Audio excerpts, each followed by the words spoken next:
उम्मीद है आप लोग अपने घर में होंगे और सुरक्षित होंगे। आज मैं आप लोगों को कुछ लाइनें सुनाना चाहूँगी।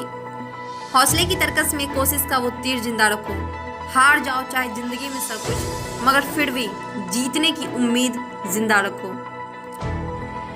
नमस्कार दोस्तों, मैं हूं अंजलि प्रिया और आज आप देख रहे हैं हट टू हट न्यूज़। इसी के साथ मैं शुरू करती हूँ आज के नए अपडेट, कोरोना वायरस के नए अपडेट के साथ।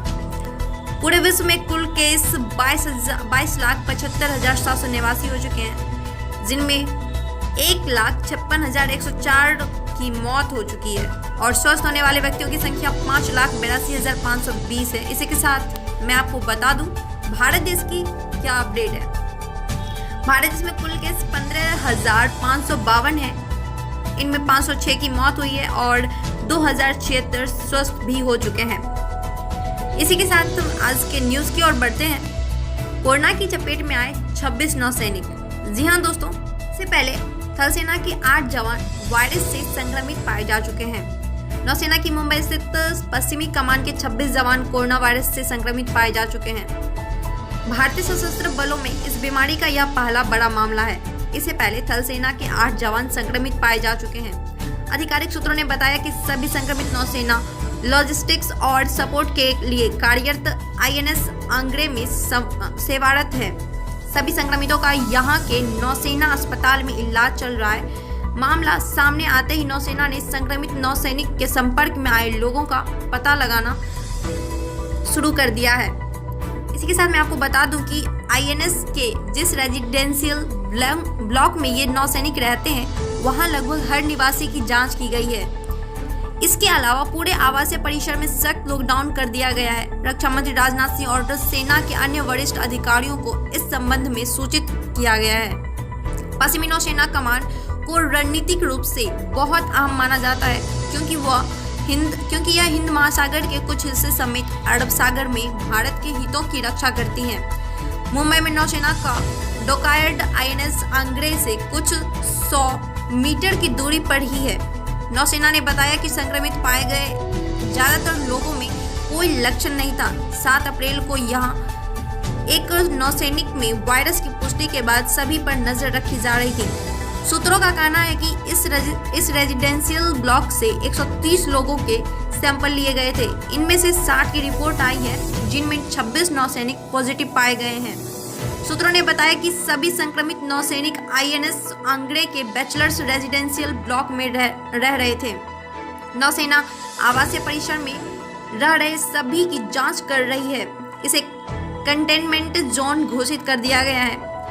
IMCR की ओर से कोविड-19 के लिए निर्धारित प्रोटोकॉल के अनुरूप INS आंग्रे को पूरी तरह से बंद कर दिया गया है। इसी के साथ मैं आपको बता दूं कुछ अन्य नौसेनाएं भी खतरे में हैं।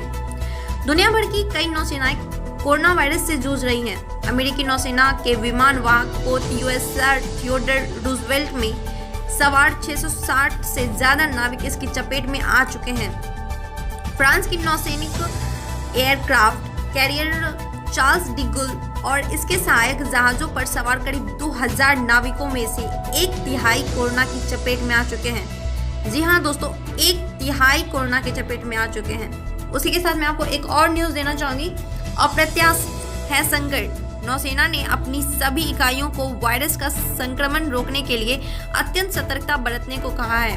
पिछले हफ्ते नौसेना प्रमुख एडमिरल करमबीर सिंह ने एक वीडियो मैसेज में कहा था कि जहाजों और पनडुब्बियों जैसे महत्वपूर्ण स्थानों को वायरस से मुक्त बनाए रखना जरूरी है। कोरोना महामारी अप्रत्याशित है और ऐसा संकट पहले नहीं देखा गया है। दुनिया भर में इसका व्यापक प्रभाव देखा गया है। इसका खतरा वास्तविक, निकट और अप्रत्याशित है। इसी के साथ मैं आपको बताना चाहूंगी कि स्विट्जरलैंड की मोटरहॉर्न पर्वत तिरंगे के रंग में रोशन। जी हाँ दोस्तों, ये खुशखबरी है। कोरोना से निपटने में भारत के साथ एकजुटता प्रदर्शित करते हुए स्विट्जरलैंड ने प्रसिद्ध मैटरहॉर्न पर्वत पर रोशनी की मदद से भारतीय तिरंगों को दर्शाया है। इसके जरिए प्रत्येक भारतीय को कोरोना से जीतने की उम्मीद और जज्बे का संदेश दिया है। स्विट्जरलैंड के जाने माने लाइट आर्टिस्ट गैरी हॉफस्टेटर ने 14,690 फुट ऊंचे पहाड़ को तिरंगे के आकार में रोशन किया है। पर्यटन संगठन जर्मेट मैट रोहड़ ने अपने फेसबुक पेज पर लिखा है, दुनिया में सबसे अधिक आबादी वाले देश में से एक भारत कोरोना संकट से पीड़ित है। इतने बड़े देश में चुनौतियां बहुत बड़ी है। मैटरहॉर्न पर्वत पर भारतीय ध्वज हमारी एकजुटता को व्यक्त करने के साथ ही सभी भारतीयों को आशा और शक्ति प्रदान करता है। स्विट्जरलैंड में भारतीय दूतावास के ट्वीट में कहा गया है, कोविड-19 के खिलाफ लड़ाई में सभी भारतीयों के साथ एकजुटता दिखाते हुए 1000 मीटर से बड़े आकार का भारतीय तिरंगा स्विट्जरलैंड के जर्मेट में मैटरहॉर्न पर्वत पर प्रदर्शित किया गया। इस भावना के लिए जर्मन पर्यटन को हार्दिक धन्यवाद। इसी के साथ अब बात करते हैं बिहार की।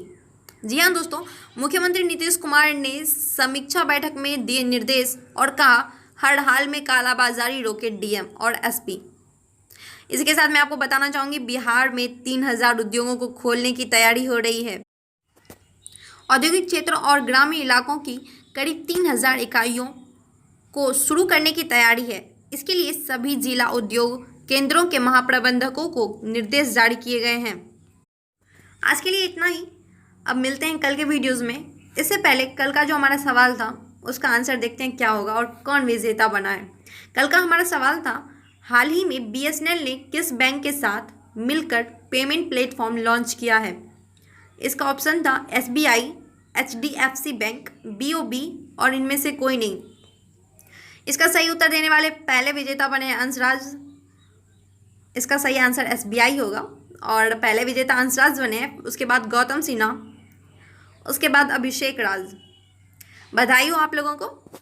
इसी के साथ आज के एक और सवाल के साथ, हाल ही में किस मोबाइल ऐप में 13 दिनों में सबसे अधिक डाउनलोड किए जाने का विश्व रिकॉर्ड बनाया है। ऑप्शन है कोरोना केयर, कोरोना कवच, आरोग्य सेतु, इनमें से कोई नहीं। सवाल फिर से सुनिए, हाल ही में किस मोबाइल ऐप में 13 दिनों में सबसे अधिक डाउनलोड किए जाने का विश्व रिकॉर्ड बनाया है। अपने आंसर को कमेंट बॉक्स में ज़रूर दें और मिलते हैं फिर कल एक और वीडियो के साथ। तब तक के लिए जय हिंद, जय भारत। अपने घर में रहिए, सुरक्षित रहिए।